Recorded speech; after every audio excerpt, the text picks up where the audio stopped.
ಸಿಂಹರಾಶಿ ಕೌಟುಂಬಿಕವಾಗಿ ವ್ಯಾವಹಾರಿಕವಾಗಿ ವಿದ್ಯಾಕ್ಷೇತ್ರದಲ್ಲಿ ಮನ್ನಣೆಯನ್ನು ಹೆಚ್ಚಿನ ಅಭ್ಯುದಯವನ್ನು ನೋಡಲಿಕ್ಕೆ ಅವಕಾಶಗಳಾಗುವಂಥದ್ದು. ಹಾಲು, ನೀರು, ಎಣ್ಣೆ ಇತ್ಯಾದಿಗಳನ್ನು ವ್ಯಾಪಾರ ಮಾಡ್ತಕ್ಕಂಥವ್ರಿಗೆ ಲಾಭವನ್ನು ನೋಡುವಂತಹ ದಿವಸವಾಗತ್ತೆ. ಆದರೆ ವ್ಯಾವಹಾರಿಕವಾಗಿ ಅವಮಾನವೂ ಆಗತ್ತೆ. ಅದನ್ನು ಸರಿಯಾಗಿ ಗಮನಿಸ್ಕೊಳ್ಬೇಕಾದಂಥದ್ದು. ವಾಹನ ಅಪಘಾತವಾಗ್ತಕ್ಕಂತಹ ಸಾಧ್ಯತೆ, ಎಚ್ಚರಿಕೆಯನ್ನು ವಹಿಸಿ. ಅನಿರೀಕ್ಷಿತವಾಗಿ ಹಣ ಅಥವಾ ಲಾಭ ನಿಮ್ಮ ಕೈ ಸೇರಬಹುದು. ಇದರಿಂದ ತಾತ್ಕಾಲಿಕವಾದಂತಹ ಲೌಕಿಕವಾದಂತಹ ಆನಂದ, ಸಂತೋಷ ನಿಮಗೆ ಆಗತ್ತೆ. ನಿಮ್ಮ ಪಾಲುದಾರಿಕೆಯಿಂದ ಹೊರಬರ್ತಕ್ಕಂತಹ ಯಾವುದೋ ಒಂದು ವಾತಾವರಣ ನಿರ್ಮಾಣವಾಗುತ್ತೆ. ಅಂದರೆ 4-6 ಜನ ಒಟ್ಟಿಗೆ ಸೇರಿ ಯಾವುದೋ ಕೆಲಸವನ್ನು ಮಾಡ್ತಾ ಇದ್ದರೆ, ಯಾವುದೋ ವ್ಯವಹಾರವನ್ನು ನಡೆಸ್ತಾ ಇದ್ದರೆ, ನೀವು ಅಲ್ಲಿಂದ ಕಾಲನ್ನು ಹೊರತೆಗೆದಿಡ್ತೀರಿ. ಆ ಪಾರ್ಟ್ನರ್ಶಿಪ್ ಅನ್ನುವಂಥದ್ದು ನಿಮ್ಮ ಮನಸ್ಸಿಗೆ ಏನೋ ಒಂದು ರೀತಿಯ ನೋವನ್ನು ಉಂಟು ಮಾಡುತ್ತೆ.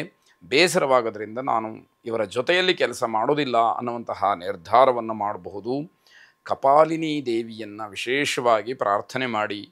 ವ್ಯಾವಹಾರಿಕವಾಗಿ ಇರತಕ್ಕಂತಹ ಏನೋ ಒಂದು ಭಿನ್ನಾಭಿಪ್ರಾಯ ನಿಮ್ಮಿಂದ ದೂರವಾಗಲಿ. ಮತ್ತೆ ನೀವು ಮಾಡತಕ್ಕಂತಹ ವ್ಯವಹಾರ ಶುದ್ಧ ಸಿದ್ಧವಾಗಲಿ ಅಂತ ಹೇಳಿ ಆಶಿಸೋಣ. ಶುಭವಾಗಿ. ಕನ್ಯಾ ರಾಶಿ, ನಿಮ್ಮ ಕ್ಷೇತ್ರದಲ್ಲಿ ನಿಮ್ಮ ಸಾಧನೆಗೆ, ನಿಮ್ಮ ಪ್ರಯತ್ನಕ್ಕೆ, ಅನುಭವಕ್ಕೆ, ಒಳ್ಳೆಯ ತಿಳುವಳಿಕೆಗೆ ಗೌರವ ಸಿಗ್ತಕ್ಕಂಥದ್ದಾಗುತ್ತೆ. ಆದರೆ ಅದೇ ರೀತಿಯಲ್ಲಿ ನಡ್ಕೊಳ್ಬೇಕು ಅನ್ನುವಂಥದ್ದು ಮುಖ್ಯವಾದಂಥದ್ದು. ಕಲೆ ಮತ್ತು ಸಾಹಿತ್ಯ ಕ್ಷೇತ್ರದಲ್ಲಿ ಕೆಲಸ ಮಾಡಿರ್ತಕ್ಕಂಥವ್ರಿಗೆ ನಿಮ್ಮ ಸೇವೆಗೆ ವಿಶೇಷವಾದಂತಹ ಗೌರವ, ಪುರಸ್ಕಾರ, ಸನ್ಮಾನ ಅಥವಾ ನಿಮ್ಮನ್ನು ಗುರುತಿಸ್ತಕ್ಕಂಥದ್ದು ಈ ದಿವಸ ಆಗಬಹುದು. ಸಾಮಾಜಿಕವಾದಂತಹ ಕ್ಷೇತ್ರದಲ್ಲಿ ಕೆಲಸ ಮಾಡ್ತಕ್ಕಂಥವರಿಗೆ ಉತ್ತಮವಾದಂತಹ ಗೌರವ ಸಿಕ್ಕತ್ತೆ. ಸಮಾಜಮುಖಿಯಾಗಿ ಒಂದಷ್ಟು ಸೇವೆಯನ್ನು ಸಲ್ಲಿಸಿದ್ದಾರೆ ಎಂತಕ್ಕಂತಹ ಒಂದು ಮೆಚ್ಚುಗೆ ಜನಮನದಲ್ಲಿ ಬರ್ತಕ್ಕಂಥದ್ದಾಗತ್ತೆ.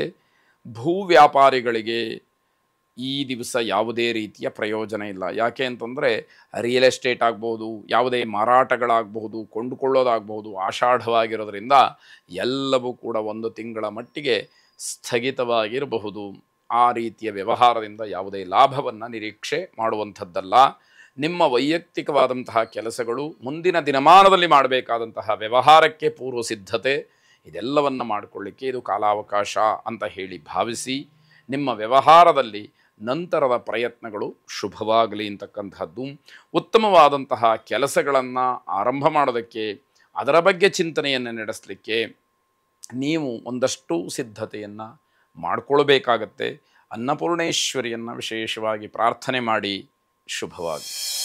ತುಲಾರಾಶಿ, ಯಾವುದೋ ಕೆಲಸಕ್ಕೆ ಅನಗತ್ಯವಾಗಿ ಹಣವನ್ನು ಖರ್ಚು ಮಾಡಿ ಅದು ಸರಿಯಾಗಲಿಲ್ಲ ಅಂತ ಹೇಳಿ ಒದ್ದಾಡಬೇಕಾಗತ್ತೆ.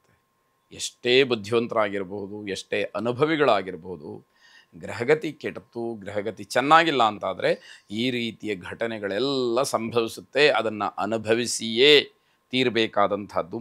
ನಿಮ್ಮ ಆತ್ಮವಿಶ್ವಾಸದ ಜೊತೆಗೆ ನಿಮ್ಮ ಪ್ರತಿಭೆ ನಿಮಗೆ ಫಲವನ್ನು ಕೊಡ್ತಕ್ಕಂಥದ್ದು. ನಾನು ಈ ಕೆಲಸವನ್ನು ಮಾಡೇ ಸಿದ್ಧ ಅನ್ನುವಂತಹ ಆತ್ಮವಿಶ್ವಾಸ ಏನಿದೆ, ಜೊತೆಗೆ ನಿಮ್ಮಲ್ಲಿರ್ತಕ್ಕಂತಹ ವಿಶೇಷವಾದಂತಹ ಜ್ಞಾನವೋ, ತಿಳುವಳಿಕೆಯೋ ಅಥವಾ ಪ್ರತಿಭೆಯೋ ನಿಮಗೆ ಒಂದಷ್ಟು ಸಹಕಾರಿಯಾಗಿ ನಿಮ್ಮ ಕೆಲಸಕ್ಕೆ ಅದು ಪೂರಕವಾಗುತ್ತೆ ಅನ್ನುವಂಥದ್ದು.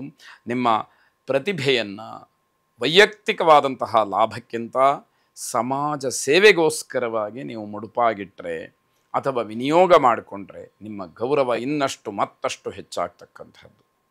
ಯಾವುದೋ ಒಂದು ವಿಷಯ ನಿಮಗೆ ಗೊತ್ತು, ಅದನ್ನು ನೀವೇ ತಿಳಿದು ಒಬ್ಬರಿಗೋ ಇಬ್ಬರಿಗೋ ಉಪದೇಶ ಮಾಡಿ ಆನಂದ ಪಡೋದಕ್ಕಿಂತ ಅದನ್ನು ಯಾವುದೋ ಒಂದು ಮಾಧ್ಯಮದಲ್ಲೋ ಅಥವಾ ಪುಸ್ತಕ ರೂಪದಲ್ಲೋ ಸಮಾಜಕ್ಕೆ ನೀಡಿದಾಗ ಸಾವಿರಾರು ಜನ ಅದನ್ನು ಓದ್ತಾರೆ, ವಿಷಯವನ್ನು ತಿಳ್ಕೊಳ್ತಾರೆ, ಪ್ರಭಾವಿತರಾಗ್ತಾರೆ, ಪರಿವರ್ತನೆಯಾಗತ್ತೆ.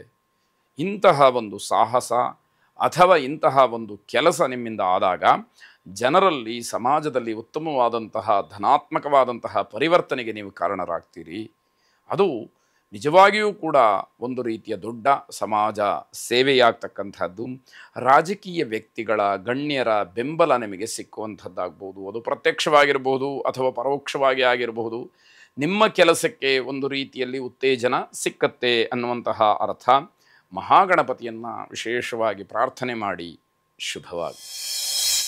ವೃಶ್ಚಿಕ ರಾಶಿ ಮಾಂತ್ರಿಕವಾದಂತಹ ದೋಷ, ಬ್ಲ್ಯಾಕ್ ಮ್ಯಾಜಿಕ್ ಅಂತ ಏನು ಹೇಳ್ತೀವಿ, ಅದು ನಿಮ್ಮನ್ನು, ನಿಮ್ಮ ಕುಟುಂಬವನ್ನು ಕಾಡಬಹುದು.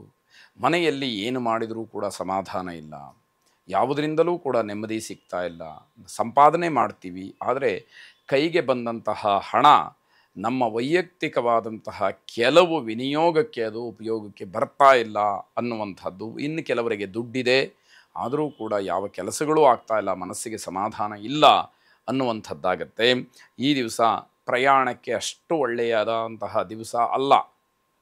ಆದರೂ ಕೂಡ ಅನಿವಾರ್ಯವಾಗಿ ಪ್ರಯಾಣವನ್ನು ಮಾಡಬೇಕು ಅನ್ನೋದಾದರೆ ನಿಮ್ಮ ಕುಲದೇವರನ್ನು ಪ್ರಾರ್ಥನೆ ಮಾಡಿ ಪ್ರಯಾಣವನ್ನು ಬೆಳೆಸಿ. ಆದರೆ ಅಲ್ಲಿ ಉದ್ದೇಶ ಒಳ್ಳೆಯದಾಗಿರಬೇಕು. ಯಾವುದೋ ಮೋಜು ಮಸ್ತಿಗೋಸ್ಕರವಾಗಿ ಪ್ರಯಾಣ ಮಾಡ್ತಕ್ಕಂಥದ್ದು ಯೋಗ್ಯವಲ್ಲ ಅಂತ ಹೇಳಬೇಕು.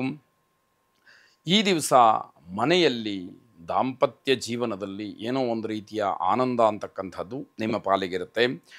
ವೃಶ್ಚಿಕ ರಾಶಿಯ ಮಾತೆಯರು ಷೇರು ಮಾರುಕಟ್ಟೆಯಲ್ಲಿ ಹಣವನ್ನು ತೊಡಗಿಸಿ ಲಾಭವನ್ನು ಪಡಿತಕ್ಕಂತಹ ಸೂಚನೆ ಇದೆ.